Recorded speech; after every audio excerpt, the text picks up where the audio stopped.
ఎన్ని డ్రామాలు చేశారు. ట్రిపుల్ టెస్ట్ అంటే ఒక డెడికేటెడ్ కమిషను, తద్వారా ఎంఫిరికల్ డేటా ప్లస్ థర్డ్ ఏదైతే సుప్రీంకోర్టు యొక్క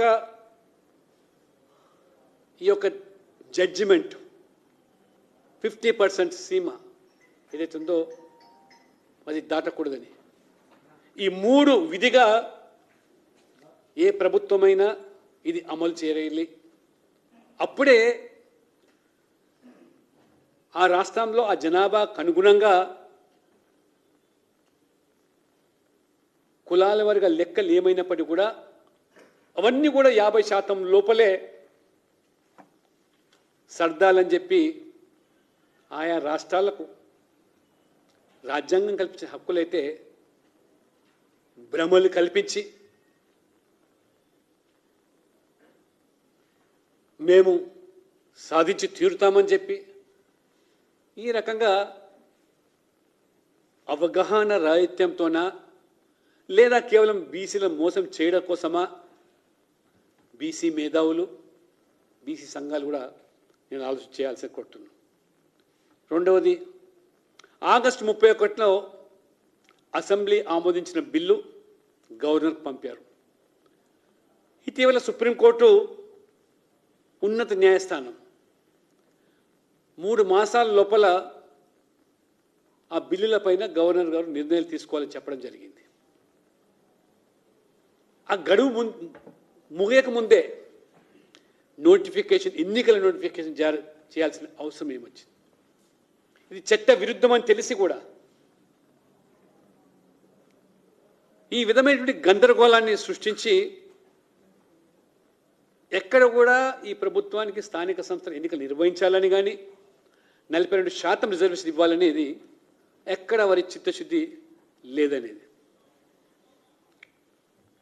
నేను అడుగుతున్నాను. ఇవాళ మీరు చేసిన సర్వే ద్వారా ఆ కులగణన వివరాలు పబ్లిక్ డొమైన్లో ఎందుకు పెట్టలేదు? అభ్యంతరాలు సూచనలు స్వీకరించటకు ఎందుకు అంత గోప్యంగా పెట్టాల్సిన పరిస్థితి వస్తూ ఉన్నది మీకు?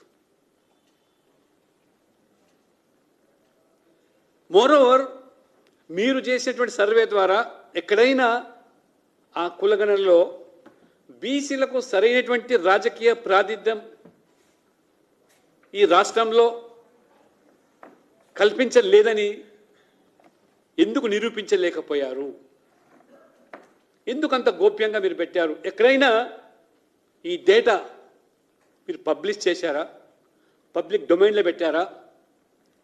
పలానా కులము వాళ్ళు ఇంతమంది మాత్రమే సర్పంచ్లు ఉన్నారు, ఇంతమంది మాత్రమే ఎంపీటీసీలు ఉన్నారు, అసలు ఎమ్మెల్యేలు లేరు ఈ కులంలో, కొన్ని కులాలు చట్టసభలో అడుగుపెట్టలేదు అని ఈ యొక్క వివరాలు గ్రామాల వారీగా మండలాల వారీగా ఎందుకు మీరు దాన్ని పబ్లిష్ చేయలేకపోయారు? ఈ రోజు వరకు కూడా అసెంబ్లీలో కూడా బిల్లు ఆమోదం పొందే సందర్భంలో కూడా ఈ వివరాలు అటు అసెంబ్లీలో కానీ పబ్లిక్ డొమైన్లో పెట్టకుండా ఇదంతా కూడా కేవలం మోసపూరితమైన చర్యల్లో భాగమే. ఆ యొక్క గ్రామ జనాభా మండల జనాభా దృష్టిలో పెట్టుకొని రిజర్వేషన్ల యొక్క ప్రక్రియ కొనసాగాలి. నేనుగా చెప్తుంది ఇవాళ కోర్టు సంధించిన ప్రశ్నలు ఇవన్నీ కూడా